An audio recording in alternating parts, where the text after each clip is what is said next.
Hello అండి. Welcome to handy kitchen. ఈరోజు సింపుల్గా చికెన్ గ్రేవీ కర్రీ ఎలా చేసుకోవాలో చూసేద్దామండి. ఇది చాలా సింపుల్, టేస్ట్ కూడా చాలా బాగుంటుంది. అందుకోసం స్టవ్ మీద ఒక గిన్నె పెట్టుకొని అందులో పోపుకు సరిపడా ఆయిల్ వేసుకోవాలండి. ఆయిల్ కొంచెం హీట్ అయిన తర్వాత ఒక స్పూన్ ఆవాలు, ఒక స్పూన్ జీలకర్ర, ఇంకా ఒక 4 వరకు మిరియాలు, ఇంకా ఒక 3 వరకు లవంగాలు, కొంచెం చెక్కను కూడా ఇలా కట్ చేసుకొని వేసుకోవాలి. తర్వాత 1 లేదా 2 బిర్యానీ ఆకుల్ని కూడా యాడ్ చేసుకొని వేయించేసుకోవాలండి.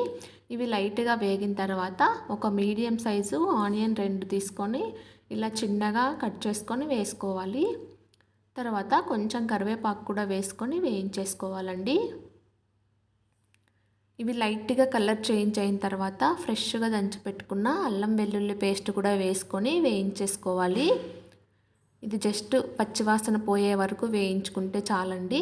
తర్వాత ఒక మీడియం సైజ్ టమోటాని ఇలా చిన్న ముక్కల్లాగా కట్ చేసుకొని వేసుకొని వేయించుకోవాలి. ఈ టమోటా ముక్కలు కొంచెం మెత్తబడిన తర్వాత మనం వాష్ చేసి పెట్టుకున్న చికెన్ని కూడా యాడ్ చేసుకోవాలండి. ఇప్పుడు మొత్తం కలిసేటట్టుగా ఒకసారి కలుపుకొని ఇందులో టేస్ట్కి సరిపడా సాల్ట్, ఇంకా కొంచెం పసుపు, ఒక స్పూన్ ధనియాల పొడి, ఒక స్పూన్ కారం టేస్ట్కి సరిపడా వేసుకోండి. వేసుకున్న తర్వాత ఒకసారి మొత్తం కలిసేటట్టుగా కలిపేసుకోవాలి.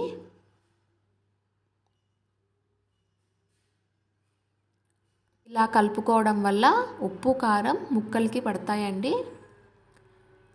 ఇలా కలుపుకున్న తర్వాత మన గ్రేవీకి సరిపడా వాటర్ పోసుకోవాలి.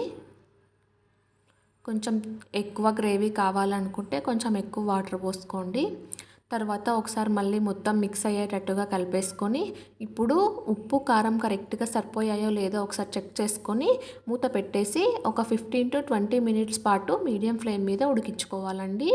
20 మినిట్స్ తర్వాత చూసారా, ఆల్మోస్ట్ ఉడికిపోయింది, ఆయిల్ తేలుతూ ఉంది. ఇప్పుడు చివరిగా కట్ చేసుకున్న పుదీనా ఇంకా కొంచెం కొత్తిమీరను కూడా చల్లేసుకొని మళ్ళీ ఒకసారి మొత్తం కలిసేటట్టుగా కలిపేసుకొని స్టవ్ ఆఫ్ చేసి సర్వ్ చేసేసుకోవడమే అండి. ఎంతో సింపుల్గా చేసుకునే చికెన్ కర్రీ రెడీ. తప్పకుండా ఒకసారి ట్రై చేసి చూడండి. మీకు ఎలా కుదిరిందో కామెంట్ సెక్షన్లో కామెంట్ చేయండి. Okay, thank you for watching.